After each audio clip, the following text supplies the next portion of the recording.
अस्सलाम वालेकुम वरहमतुल्लाहि वबरकातुहू।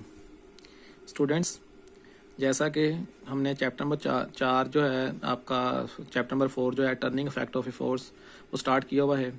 आज हमने टार्क और मोमेंट ऑफ ए फोर्स के मतलब कुछ टर्म्स को जो है वो डिस्कस करना है।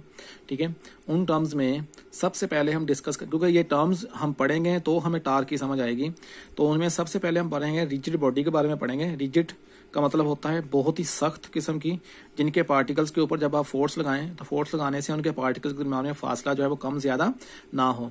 जैसा कि आपको पता है कि हर जिस्म बहुत से ज़रात से मिलकर बनता है। आम तौर पर आर्म फोर्सेस के ज़रिए असर अगर किसी जिस्म में वाक़या 2 पॉइंट्स का बाहमी फासला एक जैसा रहे, यानी कि मैं कह रहा हूं कि अगर एक जिस्म एक रिजिड बॉडी से मिलकर बना हुआ है, ये जिस्म रिजिड बॉडी से मिलकर बना हुआ है, सपोज दैट ये जिस्म है, कोई पत्थर है, कोई भी चीज़ है, ये इसका एक पॉइंट है, ये दूसरा पॉइंट है, ये एक मालिक्यूल दूसरा मालिक्यूल है।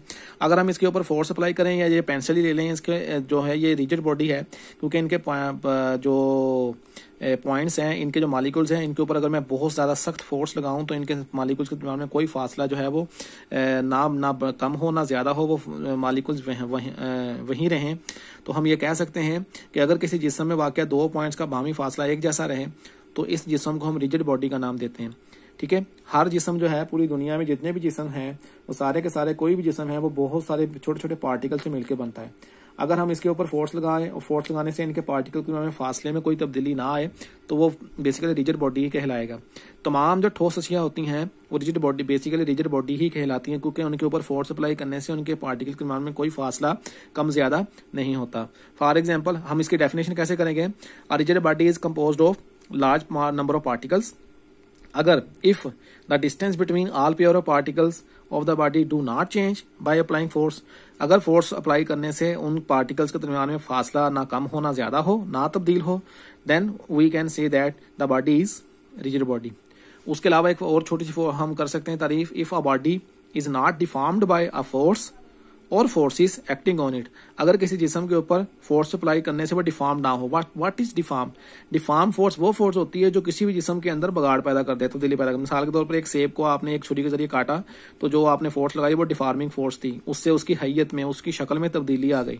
जब किसी जिस्म के ऊपर फोर्स लगाने से उसकी हैयत जिस्म में वॉल्यूम में जो है वो उसकी शक्ल में तब्दीली आए तो लगाने वाली फोर्स डिफॉर्म फोर्स होती है और बॉडी डिफॉर्म्ड बॉडी कहलाती है।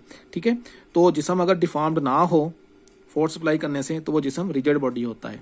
ठीक है, अच्छा अब हम आते हैं नेक्स्ट टॉपिक, यानी नेक्स्ट टर्म जो है हमारी वो है हमारी बेटा एक्सिस ऑफ रोटेशन की जानब। एक्सिस ऑफ रोटेशन, पहले तो आपको पता होना चाहिए कि एक्सिस क्या है।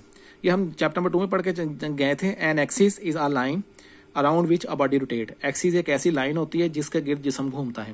ठीक है, ये रोटेशनल मोशन हमने जब की थी ना, रोटेटिंग मोशन जब की थी, तो spinning motion of a body about its axis is called rotationing motion. तो एक्सिस ऑफ रोटेशन के मतलब बात करने से पहले आप वही बात मैं दोबारा दोहराऊंगा। एक्सिस एक ऐसी लाइन होती है जिसके इर्द गिर्द जो है वो तमाम के तमाम जिस्म के पार्टिकल जो होते हैं मूव कर रहे होते हैं। और जब जिस्म के तमाम पार्टिकल्स मूव कर रहे होते हैं तो हर पार्टिकल जो होता है, हर पार्टिकल के साथ जो राउंड यानी कि जो सर्कुलर मोशन बन रही होती है उसका जो मरकज होता है, मरकज के अंदर से जो लाइन गुजरती है वो एक्सिस ऑफ रोटेशन कहलाती है। ठीक है, गर्दश के दौरान बॉडी के यानी कि कोई भी जिस्म है उसके तमाम पॉइंट्स मखसूस दायरों में हरकत कर रहे होते हैं, क्योंकि बॉडी रोटेट कर रही है ना, सर्कुलर मोशन कर रही है, बॉडी घूम रही है, जिस्म हरकत कर रहा है। ठीक है, तो तमाम के तमाम पॉइंट्स जो होते हैं वो दायरों में मूव कर रहे होते हैं। दायरे में मूव कर रहे होते हैं तो उनके जो दायरों के जो मुराकज होते हैं ना, उनको जो मिलाने वाली एक लाइन होती है वो एक्सिस ऑफ रोटेशन कहलाती है। फर्ज कर लें ये बॉडी है, चले मैं ये कहता हूं, ये देखें बेटा, ये एक जिस्म है।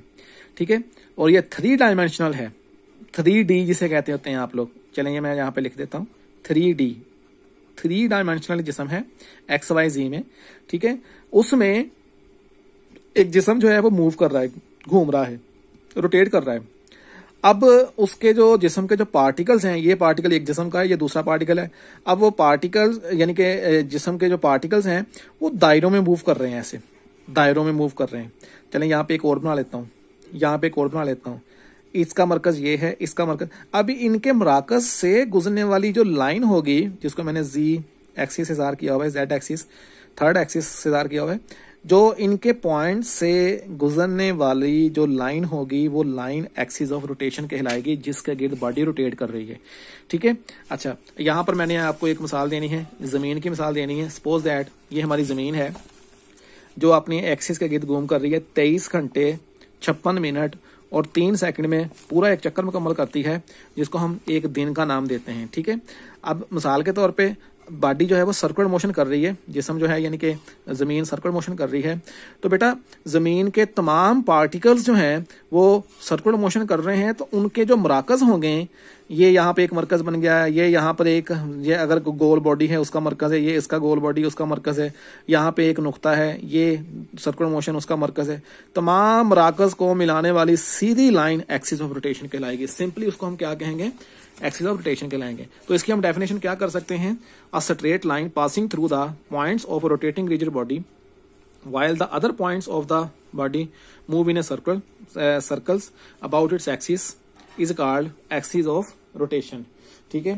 तो हम यहाँ पे कह सकते हैं कि जो पार्टिकल्स हैं, रिजिड पार्टिकल्स हैं या कोई भी पार्टिकल्स हैं, वो ऐसे ऐसे दायरों में घूमते हैं जिनके मराकज़ को उसके ख़त मुस्तकीम पे वाक़िया होते हैं, यानी कि उनका जो तमाम के तमाम मराकज़ हैं उसके अंदर जो एक लाइन गुजरती है, उस लाइन को हम एक्सिस ऑफ रोटेशन का नाम देते हैं। ठीक है। अच्छा, उसके बाद हम बात करेंगे, नंबर 3 है line of action of force. अब ये line of action of force क्या होती है? Line of action of force, the line along which a force acts is called line of action of force। Line of action of force वो force line होती है जिसमें किसी भी force ने एक्ट करना होता है। मिसाल के तौर पे आप दरवाजा, ये दरवाजा है, आप दरवाजे को हिंज यानी कि जो दरवाजे का जो कोना होता है वहां पर उसका हैंडल लगा होता है, तो आप वहां से हैंडल को पकड़कर जब आप दरवाजे को खोलेंगे तो दरवाजे के अंदर बेसिकली क्या पैदा हो गया? टार्क पैदा हो गया, जिसकी वजह से वो क्लॉकवाइज और एंटी क्लॉकवाइज खुल रहा है। ठीक है। तो आप हैंडल जहां से पकड़कर आप उसके ऊपर फोर्स लगा रहे होते हैं, वहां पर line of action of force होती है। मैं डायग्राम बना के आपको दिखा रहा हूँ, ये देखिए आप मिसाल के तौर पे ये एक्सिस ऑफ रोटेशन है जिसके गिर्द दरवाजे ने घूमना है, यानी कि आप ये कह लें दरवाजे का कोना है जहां पर उसके क्वाड लगे होते हैं, जहां पर उसका हिंज होता है, क्वाड लगे हुए होते हैं। ठीक है। और यहाँ पर दरवाजे का हैंडल लगा हुआ है। ठीक है। तो यहाँ से पकड़कर आपने उसको खोलना है, तो एक्सिस ऑफ रोटेशन के गिर्द जो है वो दरवाजा मूव करेगा और यहाँ पर आप फोर्स लगाएंगे। फोर्स आप दरवाजे को बंद करने के लिए लगा रहे हैं या दरवाजे को खोलने के लिए लगा रहे हैं, फोर्स क्लॉकवाइज है या एंटी क्लॉकवाइज है, तो वो डायरेक्शन जिसमें फोर्स लगती है वो line of force of action कहलाता होता है। ठीक है। एक्सिस रोटेशन का मतलब आपको पहले बता दिया, दोनों के दरमियान का परपेंडिकुलर डिस्टेंस जो होता है वो मूवमेंट आर्म कहलाता है। मूवमेंट आर्म क्या है? यहाँ पे आप देख सकते हैं, the perpendicular distance between the axis of rotation and the line of action of force is called movement arm. इसको हम डिनोट करते हैं एल से, स्मॉल एल से भी कर सकते हैं, कैपिटल एल से भी कर सकते हैं। ठीक है। तो एक्सिस ऑफ रोटेशन फिर बेटा क्या, एक्सिस ऑफ रोटेशन के गिर्द फोर्स को लगाएं तो फोर्स मूवमेंट आर्म इन दोनों के दरमियान का परपेंडिकुलर डिस्टेंस होता है। ठीक है। तो मूवमेंट आर्म क्या हुआ? परपेंडिकुलर डिस्टेंस किसके दरमियान में? एक्सिस ऑफ रोटेशन के दरमियान में। Line of action of force के दरमियान में। Line of action of force क्या है? जिस सिमत में, जिस डायरेक्शन में हमने फोर्स लगानी है उसको हम line of action of force कहेंगे, वो लाइन जिसमें फोर्स लगाई जाती है। एक्सिस ऑफ रोटेशन क्या था? ये एक्सिस ऑफ रोटेशन वो पॉइंट था जिसमें तमाम मराकज़ से गुजरने वाली वो लाइन है जिसके गिर्द बॉडी रोटेट करती है। मूवमेंट आर्म क्या है? दोनों के दरमियान का परपेंडिकुलर डिस्टेंस होता है। ठीक है। द परपेंडिकुलर डिस्टेंस बिटवीन जो दो बॉडीज होती हैं उसके दरमियान का जो फासला होता है परपेंडिकुलर, अमूदी फासला। ठीक है। अच्छा, अब axis of rotation, movement arm और line of action of force को तीनों को इकट्ठा कर दें तो गर्दिशी असर पैदा करने के लिए, टर्निंग इफेक्ट पैदा करने के लिए ये चीजें काफी होती हैं। टर्निंग इफेक्ट पैदा करना है यानी किसी भी चीज का टर्निंग इफेक्ट पैदा करना है तो ये तीनों चीजें होती हैं। एक्सिस ऑफ रोटेशन जिसके गिर्द बॉडी ने घूमना होता है, line of action of force just जहां पे हमने फोर्स लगानी होती है, और दोनों के दरमियान का जो फासला होता है मूवमेंट आर्म, ये बड़ा इंपॉर्टेंट होता है क्योंकि अगर आप मूवमेंट आर्म को कम कर दें तो आपको फोर्स ज्यादा लगानी पड़ती है। ठीक है। और अगर आप मूवमेंट आर्म को ज्यादा कर दें फोर्स कम लगानी पड़ती है। मिसाल के तौर पर अगर आपने एक नट खोलना है तो अगर आप एक लंबा पाना जिसे हम स्पैनर कहेंगे, लंबा पाना मतलब लॉन्ग स्पैनर इस्तेमाल करेंगे तो आपको फोर्स कम लगानी पड़ेगी। ये फार्मूले से भी आपको मैं साबित कर दूंगा। ठीक है। इसी से बात निकलती है टार्क की, टार्क या movement of force. The turning effect of a force is called torque. अब टार्क का हमारी रोजमर्रा की जिंदगी में बड़ा फायदा है। क्योंकि आपको पता है कि अगर आप एक पेंसिल के अंदर यानी अगर आप पेंसिल को तो पेंसिल तराश में यानी शार्पनर के अंदर घुमा रहे हैं तो उससे टार्क पैदा हो रहा है। उसके अलावा पानी की टूंटी को आपने खोलना है या बंद करना है, यानी कि जिसको हम स्टॉप कहते हैं, पानी की टूंटी को आपने उसको स्टॉप कॉक को यानी उसके ऊपर वाला ढक्कन जो है उसको आपने क्लॉकवाइज घुमाना है तो बंद हो जानी है, एंटी क्लॉकवाइज घुमाना है तो खुल जाना है। किसी भी डब्बे का जो ढक्कन है उसको आपने खोलना है, बंद करना है तो क्लॉकवाइज मूवमेंट, खोलना है तो एंटी क्लॉकवाइज मूवमेंट्स। वो सारी मूवमेंट जो होती हैं बेटा उससे टार्क पैदा होता है। टार्क का हमारी रोजमर्रा की, अगर आपने एक दरवाजे को खोलना है तो आप उसका क्या पकड़ते हैं, साइड पर अगर उसके लॉक लगा हुआ है, साइड पर अगर उसके हैंडल लगा हुआ है तो हैंडल को आप क्लॉकवाइज घुमा के या एंटी क्लॉकवाइज घुमा के उसको खोलते हैं और बंद करते हैं। ठीक है, एक फाउंटेन है, फवारा है, उसको आप चलाने के लिए आप जो टूंटी का जो स्टॉप कॉक है उसको आप क्या करते हैं, उसको आप क्लॉकवाइज या एंटी क्लॉकवाइज घुमा के उसको खोलते हैं या बंद करते हैं। ठीक है, the turning effect of a force is called, यानी कि किसी भी फोर्स का गर्दिशी असर टार्क कहलाता है। It is also called the product of force and movement arm. Force और मूवमेंट आर्म के दरमियान में जो हासिल तरफ होता है उसका वो क्या कहलाता है, टार्क कहलाता है। तो टार्क में ये जो लफ्ज है ये ग्रीक लेटर से आया हुआ है, ग्रीक लेटर है TAU, टा। ठीक है, ये टार्क के लिए इस्तेमाल होगा। F फॉर फोर्स, जो आप अप्लाइंग फोर्स होती है उसके ऊपर लगते हैं, line of action of force के तहत जो फोर्स लगती है। Movement arm, the perpendicular distance between axis of rotation and line of action of force.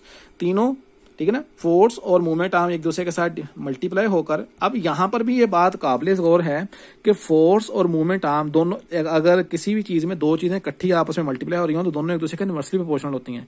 अगर आप फोर्स को ज्यादा अप्लाई करेंगे तब करेंगे जब मूवमेंट आर्म कम मिलेगा।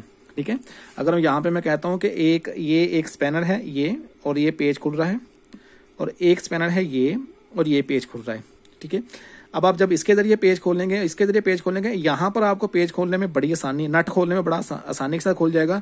यहाँ पे थोड़ा सा मुश्किल होगा, उसकी वजह क्या है, यहाँ पर आपने फोर्स लगानी है, इधर भी आपने यहाँ पे फोर्स लगानी है। अब यहाँ पर मूवमेंट आर्म आपको ज्यादा मिल रहा है, यहाँ पर मूवमेंट आर्म आपको कम मिल रहा है। मूवमेंट आर्म कम हो जाए फोर्स ज्यादा अप्लाई करनी पड़ती है, मूवमेंट आर्म ज्यादा हो जाए फोर्स कम अप्लाई करनी पड़ती है। ठीक है, तो टार्क जो है फोर्स के साथ ज्यादा फोर्स लगाने से टार्क ज्यादा हो जाएगा, ज्यादा मूवमेंट आर्म से टार्क ज्यादा, क्योंकि ये तो दोनों डायरेक्टली प्रोपोर्शनल हैं। लेकिन F और L एक दूसरे के इनवर्सली प्रोपोर्शनल है। फोर्स ज्यादा कब लगेगी, जब मूवमेंट आर्म छोटा होगा, और मूवमेंट आर्म जब लंबा हो जाएगा, लेंथ बढ़ जाएगी उसकी, तो फोर्स आपको कम अप्लाई करनी पड़ेगी। ठीक है, तो रोजमर्रा की जिंदगी की मसाले भी आपको बता दिए। F फोर्स का ऐसा यूनिट होता है न्यूटन, और जो L है ये मूवमेंट आर्म है, मूवमेंट आर्म लेंथ को कहते हैं, लेंथ का यूनिट होता है मीटर, तो इसका ऐसा यूनिट क्या बना, न्यूटन मीटर। ठीक है, तो ऐसा यूनिट ऑफ मोमेंटम, सॉरी ऐसा unit of torque will be newton metre. ऐसा यूनिट इसका क्या होगा, न्यूटन मीटर होगा। ठीक है, इसके जरिए आप कोई न्यूमेरिकल्स वगैरह है, आगे जाकर आपको 2-4 न्यूमेरिकल्स आएंगे तो इसी फार्मूले के तहत आपको सॉल्व करने पड़ेंगे। ठीक है, तो ये कुछ टर्म्स थी। कल हम प्रिंसिपल ऑफ मूवमेंट के बारे में बात करेंगे। आई होप आपने उसको अच्छे तरीके से समझ लिया होगा। अपना ख्याल रखेगा। अल्लाह हाफिज।